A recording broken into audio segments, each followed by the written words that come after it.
When I was in the 11th grade, I used to ride the bus home from school. I sat with my friend named Katie. Now, Katie and I used to fashion ourselves as budding suspense romance authors, and we would spend many rides to and from school drafting up our stories. One day, Katie asked me to describe the perfect guy, and after a few seconds of reflection, I realized I couldn't because I hadn't met him yet.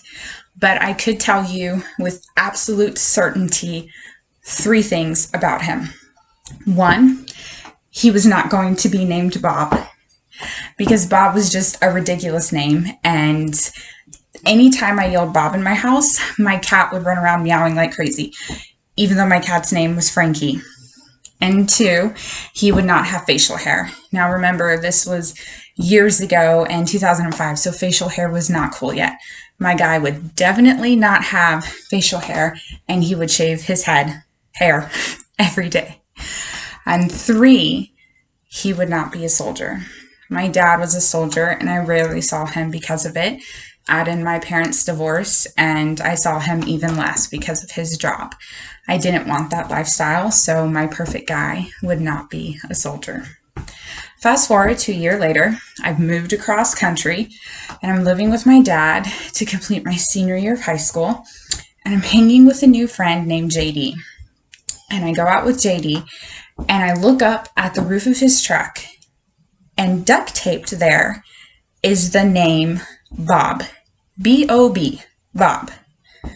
God likes to laugh, let me tell you. So I asked JD, who is Bob and why on earth is his name duct taped to the roof of your truck?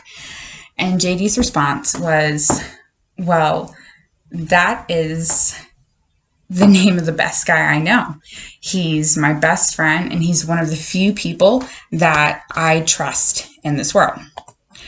Well, I thought that was high praise indeed, and I wondered if I would ever get to meet Bob. Spoiler alert, I did. So a few weeks later, I'm at a barbecue, and I'm taking something out of my car when I turn around, and this guy is standing there with a paintball gun. And he asked me if I wanted to shoot pink paintballs at JD's truck. This is the guy, I thought.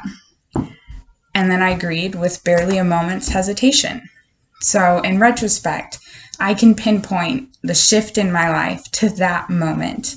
The moment I said yes to shooting paintball trucks at a friend's truck because God was laughing at me in my naive proclamations when I was in 11th grade.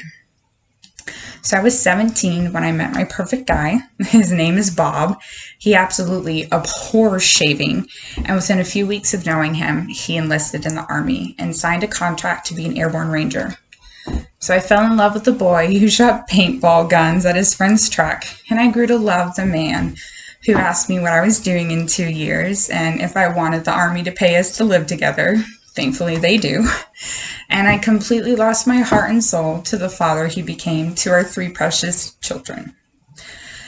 So this man with the ridiculous name and facial hair anytime he can get away with it, and this incredibly hardworking and patriotic soldier changed my life, just as I'm sure he changed all of yours simply for knowing him.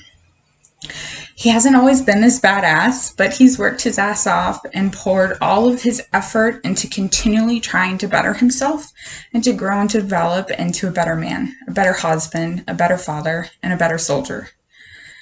Robert. I call him Robert because Bob still reminds me of my cat after all these years, and his mother absolutely hates the name Bob.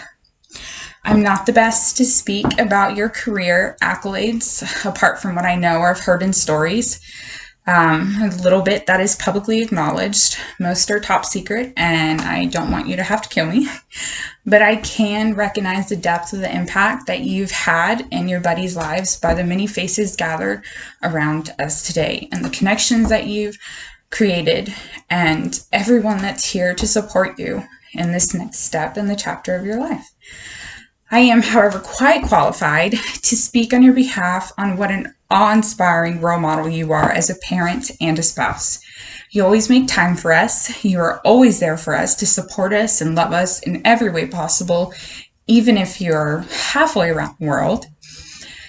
Your patience with the kids and your devotion to your studies and your health, your brilliance and your different perspective inspire me to be better. And when it comes to any of life's problems that are thrown our way, you inspire me to be better and to be worthy of you simply by how you face those challenges.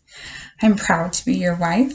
So proud that of all that you have accomplished and achieved, especially because of the hardships and the setbacks that we have faced, especially to reach this point. You've worked so hard and deserve far more recognition than you receive. I love you so much, and I cannot wait to continue watching you fulfill your dreams and watching you move forward. You can do anything. So please raise your glasses and toast the newest officer of the United States Army, Second Lieutenant Robert Stanfield. Thank you.